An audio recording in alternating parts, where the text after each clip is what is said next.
안녕하십니까. 스탁과 스토리 그리고 수다가 있는 수요일 5시 30분입니다. 김기수의 돌직구 타임을 시작하겠습니다. 뜨거운 태양이 갑자기 소나기가 내리는 날입니다. 그럼에도 불구하고 주식시장은 열렸고 또 그런 가운데 여러분들에게 돌직구를 날리기 위해서 지금 이 자리에 섰습니다. 자, 중국의 극동지방에 모소대나무라는 대나무가 있습니다. 대나무는 보통 하루에 30cm가 자라기도 하는데 이 모소대나무는 4년 동안 단 3cm만 자랍니다. 그런데 5년째에는 하루에 30cm씩 6주 동안 15m 이상 자라서 숲을 이루게 됩니다. 우리가 주식을 하다 보게 되면 오늘처럼 여러분들이 오늘 가장 많이 들은 뉴스가 그죠? 경제TV에서 뉴스가 중국과 관련된 내용일 겁니다. 그런 체계적 위험에 시장의 위협에 빠져도 결국 실적과 성장을 함께 갖고 가는 종목 부분을 여러분들이 선택하셨다면 이 부분은 그죠? 단지 지나가는 소나기일 뿐이라는 걸 명심하셔야 됩니다. 비교는 성장을 저해하는 요인이 될 수 있고 부러우면 지는다 라는 것처럼 말입니다. 기다림의 미학도 반드시 필요한 게 주식시장에 있어서의 현실이다라는 걸 여러분들이 아셨으면 좋겠습니다. 자, 그리고 여러분들이 아시는 노란 톡을 통해서 아래 자막이 나가고 있네요. 그죠?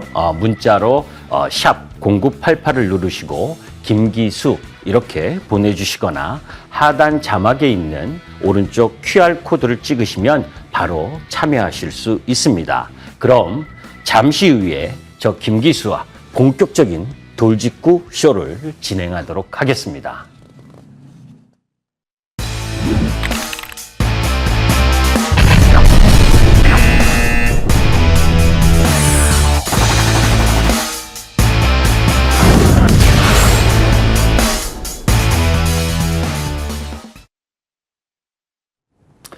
자, 아까 실적과 성장의 기다림이라는 이야기를 했죠. 차트를 제가 하나 안 보여드린 게 있어서 보도록 하겠습니다. 아프리카TV의 일봉입니다. 3월 25일 목요일 날 세상에서 가장 저렴한 인터넷 기업이라고 요 MTN 여의도 클래스에서 이야기했던 주식입니다. 하루 일봉으로 보게 되면 얼마나 시세가 오르락내리락 거렸습니까? 그런데 어제 15만 2천 원 최고가를 경신했죠. 주식은 이런 기다림도 필요로 하다는 겁니다. 단기 매매에 너무 치우치다 보면 큰 시세를 놓칠 수 있다는 거죠. 자, 라떼는 말이야 과거 이야기를 하고 싶은데 오늘은 중요한 이야기들이 많아서 주도주의 이야기들을 좀 하고 싶습니다. 종합주가 지수는 1월 11일 날 3,266포인트를 찍고 지금 7개월 넘게 박스권을 행보하고 있습니다. 계륵장세라고 이야기를 하고 종합주가지수가 사상 최고치를 경신하지 못하고 있기 때문에 내 계좌도 그냥 그대로라고 위안을 받을 수도 있습니다. 그리고 방송에서는 주도 섹터가 없다, 주도주가 없다라는 이야기를 하고 있습니다. 그런데 박스권 종합주가지수에서 1월 11일부터 시세를 낸 종목들을 한번 보십시오. 주도 섹터가 없다는 거짓말인지 아닌지, 그죠? 자, 네이버를 비롯해서 카카오, 지금 요 파란 라인이 뭡니까? 1월 달부터 작년에 오른 거 말고요. 1월부터 오른 폭들입니다. 월봉의 모습입니다. 카카오, 네이버 플랫폼 기업들이 이렇게 올라갔죠. 자, 반도체 소부장이 안 좋다고요? 사실은 한미 반도체 비롯해서, 그죠? 이 반도체와 관련된 부분, 특히 지금은 또 뭡니까? DDR5 전환을 앞둔 심텍이라든지 이런 유형의 종목 부분들은 1월 파란선 라인 부분에서 이렇게 급등을 했습니다. 주도 섹터가 없나요? 그죠? 자, 그런 가운데에서 2차 전지 많이 올랐었던 DI 동일이나 대주전자 소재 이런 거 빼고 그죠? 평균만큼 오른 소재 업체가 LNF입니다. 이 파란 라인이 1월 달부터 오른 월봉의 모습입니다. 엄청나게 올랐죠. 그죠? 자, 그리고 효성 첨단 소재 실적으로 이야기한다. 탄소 섬유 소재 비롯해서 1월달 이 파란 16만 원부터 66만 원까지 다이렉트로 올랐습니다. 시장 지수는 박스권이었는데요. 자, 자이언트 스텝 오늘은 빠졌습니다. 그러나 그저 1월달 상장하고부터 시작해서 1월부터 보게 되면 3만 원인 주식이 11만 3천 원까지 올라갔습니다. 자, 그런 가운데에서 에코프로 HN, 환경, 그린랠리, 탄소 이 부분과 연결된 주식 보십시오. 그죠? 1월부터 시작해서 12만 5천 원 이런 종목 부분이 40만 원을 넘게 갔죠. 자, 우리가 여기서 여러분들이 보셔야 될 부분은 이런 이야기를 합니다. 야, 저거 올라간 것만 다 찝어서 갖고 왔지 않니? 아니요. 저는 이런 유형의 종목, 이런 종목의 섹터만 매매했습니다. 제가 매매했었던 종목입니다. 무릎에서 사서 어깨에서 팔았지만 이런 유형의 시장 주도 흐름을 갖고 있는 이 주도 섹터 종목 부분을 매매했다는 겁니다. 여러분들 지금 시청자분들도 이 주도 흐름을 갖고 있는 종목 부분을 매매하셨다면 시장의 주도 흐름을 알고 계신다는 겁니다. 종합주가 지수는 힘들 수 있습니다. 그러나 1월부터 주도 섹터의 종목 부분들은 순환하면서 올랐다는 거죠. 자, 경제방송은 제가 우리 MTN 방송은 그렇지 않다고 이야기를 하지만 궁극적으로 항상 보게 되면 방송은 해설을 해서는 안 되는 겁니다. 주식은 실전 매매의 부분인 거죠. 궁극적으로 선제 공격을 할 거냐 아니면 방어를 할 거냐 어떤 내용에 의해서 그 주식을 먼저 매수를 할 거냐 아니면 먼저 매도를 할 거냐 그 의사결정이 빨라야지 이미 다 상황 끝난 이후에 방송하는 건 사실 크게 도움이 안 되죠.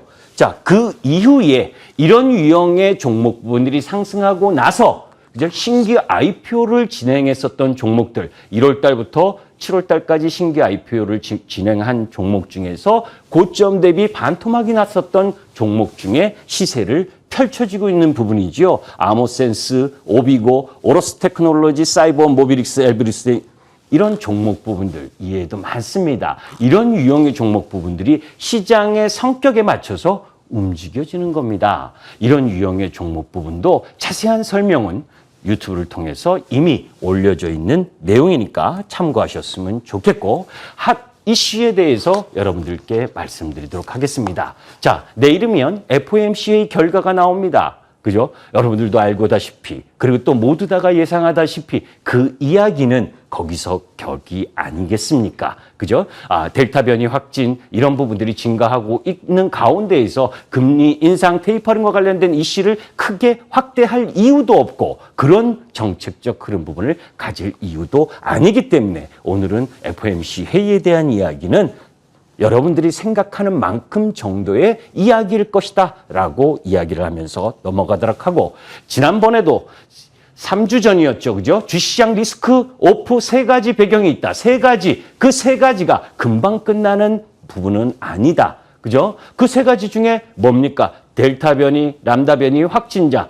일본이 2,800명이 되잖아요. 그죠? 우리나라 1,800명이 넘어서고 미국이 또 1일 확진자가 10만 명이 넘어서는 모습. 이건 단기간에 끝나는 부분이 아니죠. 두 번째, 중국의 규제와 관련된 이야기도 미리 말씀을 드렸었습니다. 세 번째, 글로벌 경기 피크아웃과 관련된 이야기도 말씀드렸었는데 이 피크아웃과 관련된 부분 너무 걱정하지 말아라. 이미 그런 부분은 주가에 반영됐고 포스코를 비롯해서 그런 주식들이 그죠?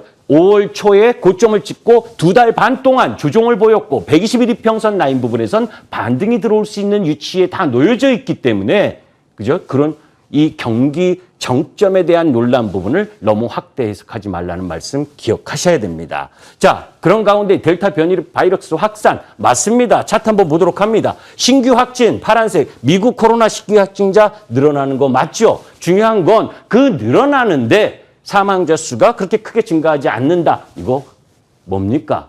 변종은 전염성은 강하지만 사망자 수는 낮다는 거지요. 그러니까 그런 노이즈 조금 더 진행되더라도 그 부분 너무 심각하게 받아들이지 마세요. 중요한 것은 미국이든 영국이든 이 델타 람다 변이를 통해서 사회적 통제, 그죠? 락다운을 재개하느냐 안 하느냐 재개만 안 한다면 시장은 그렇게 크게 위험할 게 없습니다. 2020년 3월 19일 우리 시장이나 글로벌 시장이 전부 다 바닥으로 내려찍던 흐름 부분은 뭐냐?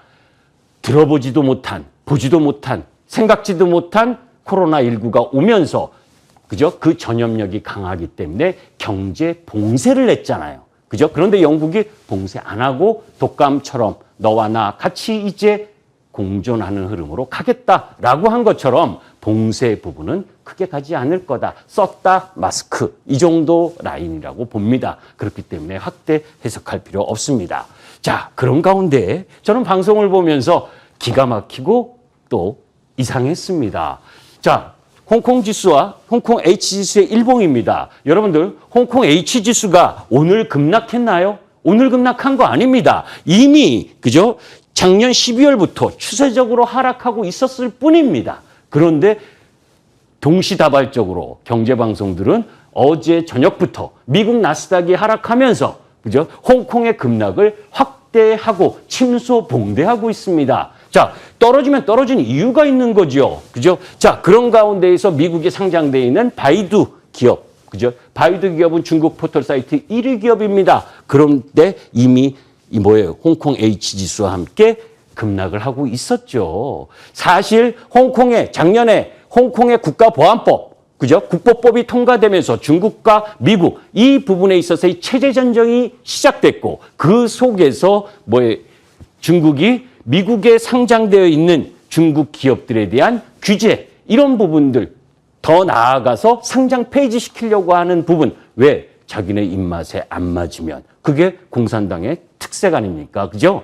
자, 중국 당국이 거대 인터넷 기업에 대한 통제 강화, IT와 교육 서비스 관련 담보 이런 얘기는 여러분들이 뉴스를 통해서 많이 보셨을 거예요. 중요한 건 5개월 동안 미국 상장 중국 기업의 시총이 약 884조가 날아갔습니다. 증발했습니다. 884조.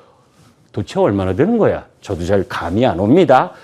뉴욕에 상장해 있는 중국의 98개 기업이 그만큼 떨어졌다는 거예요. 그런데 오늘 떨어진 거 아니거든요. 어제 떨어진 거 아니거든요. 이미 추세 하락으로 떨어지고 있었던 걸 왜 오늘에 와서 확대 재생산하는 겁니까? 그죠?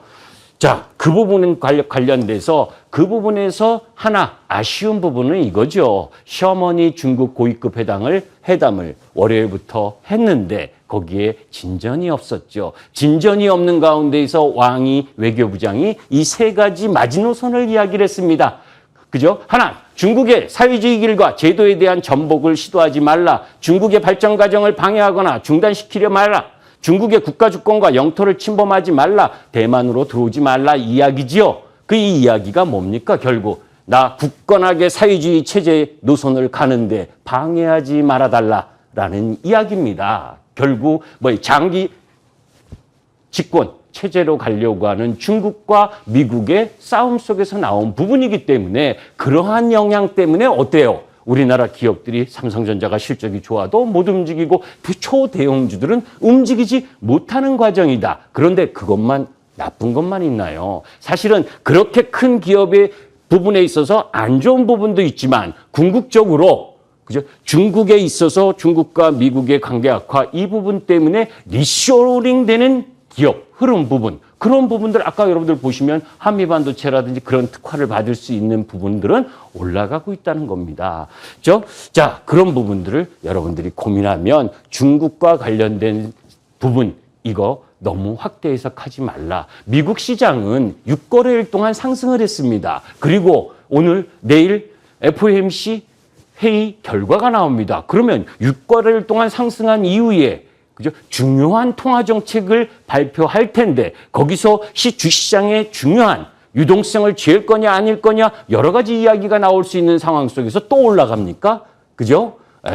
그건 아니잖아요. 궁극적으로 그러한 흐름들의 그 조종을 보이니까 그죠? 중국, 홍콩 떨어진 거 다 끌고 와서 그거 이미 시장에 일정 정도 반영이 돼 있었던 거고 우리 시장이 8개월 동안 상승 월봉으로 8개월 동안 연속 상승에 대한 부담을 이번 7월 달에 이쁘게 음봉으로 조정 보여주고 있는 정도인 겁니다. 그죠? 그런 가운데에서 주도 섹터의 순환 이 흐름 부분을 체크해서 공략하면 되지. 그죠? 종합주가지수가 박스권입니다. 계륵장세입니다. 그리고 시장에 주도 섹터가 없습니다. 없긴 왜 없어요. 그죠? 그 속에서 이미 진군하고 있고 궁극적으로 경기 인플레이션이 막 기대 인플레이션이 부풀어 올랐을 때는 비중 축소. 그죠? 그 포스코가 실적이 2008년 부분보다 훨씬 실적이 높게 나왔죠. 그죠?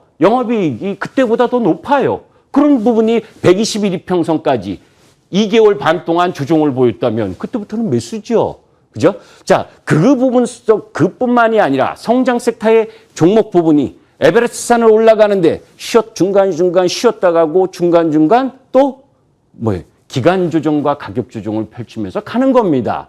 너무 과하게 올라가면 비중을 좀 축소하고 다시 내려오면 비중을 확대하는 그 매매 전술을 함께 갖고 가면 시장 걱정할 거 하나도 없다. 그죠? 이미 시장은 우리가 3,000포인트를 굳건하게 지킬 수 있는 영업이익 분명히 있고 그거는 여러분들께 말씀드렸잖아요. 성장하는 섹터면 섹터 그리고 성장이 정체된 산업재 소재 부분도 해외 시장과 경쟁력에서 이겨낼 수 있는 산업군을 갖고 있는 건 글로벌 시장에서 대한민국뿐이다라고 하는 부분도 여러분들이 명심하셨으면 좋겠습니다. 자, 그런 가운데에서 오늘 가장 고민인 부분, 여러분들께서 고민이신 부분, 그죠? 그 부분이 자동차 섹터일 겁니다. 그래서 오늘은 자동차 섹터와 관련된 부분을 좀 이야기하려고 합니다. 현대차와 기아차 실적 엄청나게 좋게 나왔다라고 2분기 영업이익 현황에서 여러분들이 보셨을 겁니다. 그죠? 이 도표를 한번 간단하게 보도록 하죠. 매출로 보게 되면 뭡니까?